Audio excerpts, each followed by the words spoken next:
is it okay?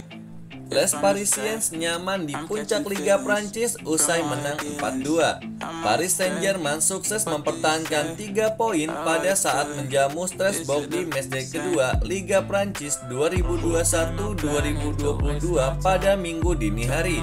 PSG yang masih tak diperkuat Lionel Messi itu pun menang meyakinkan dengan skor 4-2. PSG menutup babak pertama dengan apik lewat skor 3-0 yang disumbangkan oleh Mauro Icardi, Kylian Mbappe, dan Julian Draxler. Namun di babak kedua mereka kebobolan 2 gol dan hampir saja diimbangi. Beruntung Pablo Sarabia mencetak gol keempat di menit 86 dan menutup laga dengan skor 4-2. Berkat kemenangan itu, PSG kini berada di puncak klasemen sementara Liga Prancis 2021-2022 dengan skor 6 poin.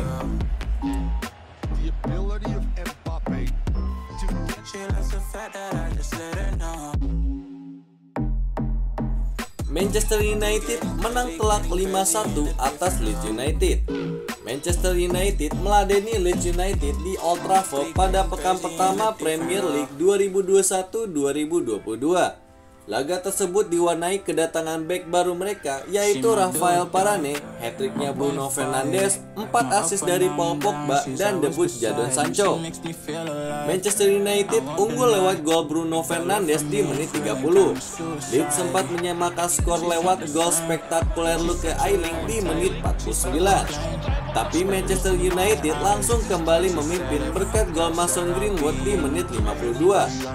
Bruno Fernandes kemudian mencetak gol keduanya di menit 54 dan Manchester United memimpin 3-1. 3 gol pertama Manchester United itu semuanya tercipta dari assist Paul Pogba. Bruno Fernandes bahkan mengenapi hat-tricknya di menit 60 berkat assist Victor Lindelof. Fred mengubah skor jadi 5-1 di menit 68 dan Paul Pogba kembali menyumbang assist. Manchester United telah melalui ujian pertama ini dengan hasil yang gemilang. Pekan berikutnya Manchester United akan main tandang melawan Southampton. Sementara itu Leeds akan menjamu Everton di Elland Road.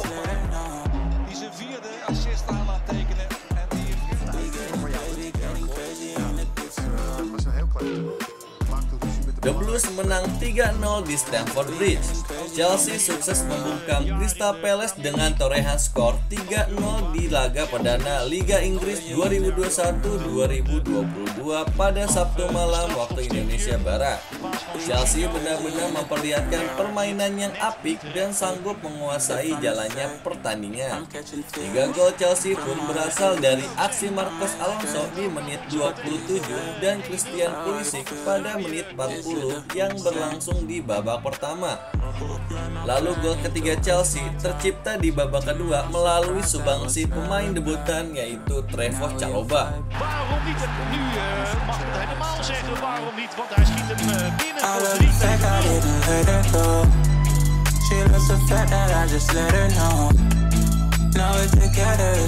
3. AC Milan menang 2-1 berkat Oliver Giroud. AC Milan melawan Panathinaikos pada partai pramusim terakhir mereka sebelum memulai musim 2021-2022. AC Milan mengalahkan Panathinaikos dengan skor 2-1. Dalam pertandingan yang digelar di Stadion Nereo Rocco, penyerang anyar Milan yaitu Oliver Giroud menjadi bintang. Dia memborong 2 gol kemenangan untuk AC Milan. Giroud didatangkan dari Chelsea pada bursa transfer musim panas ini secara permanen. Giroud langsung membuktikan ketajamannya di beberapa pertandingan pramusim bersama Rossoneri. Dalam 20 menit babak pertama, Giroud langsung membuktikan ketajamannya sebagai seorang penyerang. Pemain berusia 30 tahun tersebut menyerangkan bola ke gawang Panathinaikos setelah menerima umpan dari Fikayo Tomori. Tak berhenti sampai di situ, 2 menit sebelum turun minum, Giroud kembali mencetak gol. Kali ini Davide Calabria adalah pemain yang memberikan umpan cantik kepada Giroud. Pada babak kedua, Stefano Pioli mengubah skema permainan Milan dengan memasukkan para pemain mudanya. Pada babak ini, Giroud digantikan oleh Tommaso Pobega yang merupakan berusia 22 tahun. Sementara itu, Panathinaikos mampu memperkecil ketertinggalannya melalui gol Fotis Ioannidis. Pada akhirnya Rossoneri memetik kemenangan tipis 2-1 dalam laga penutup pramusim mereka.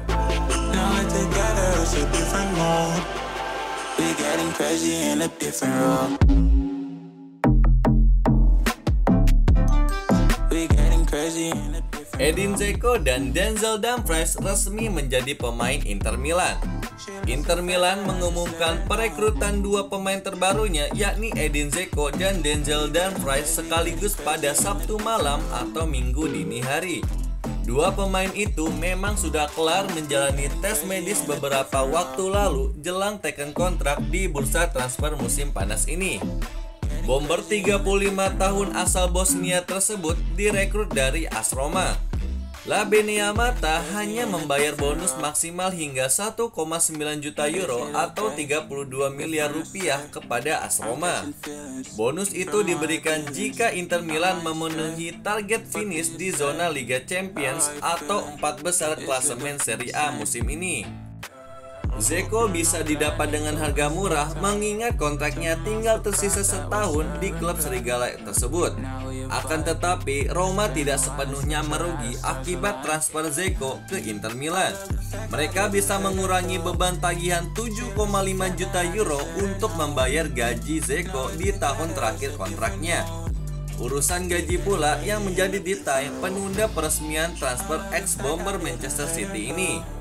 Dzeko akhirnya rela menerima 300.000 euro dari sisa kontraknya di Roma, atau separuhnya dari jumlah semestinya. Setelah izin dikantongi, Dzeko langsung diturunkan pelatih Simon Inzaghi dalam duel uji coba pramusim kontra Dinamo Kiev. Hebatnya, sebelum resmi jadi pemain Inter, dia langsung menyumbangkan gol. Lesakan Dzeko menjadi yang pertama bagi Nerazzurri ke gawang tim tangguh Ukraina itu.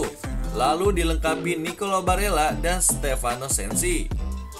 Sekitar sejam pasca duel yang dibenangi Inter 3-0 tersebut, Dzeko baru diumumkan sebagai anggota baru skuad via akun Twitter resmi Nerazzurri. Menyetujui kontrak 2 tahun, dia mengenakan nomor punggung 9 sebagai suksesor natural dari Romelu Lukaku yang pindah ke Chelsea. She's not the same.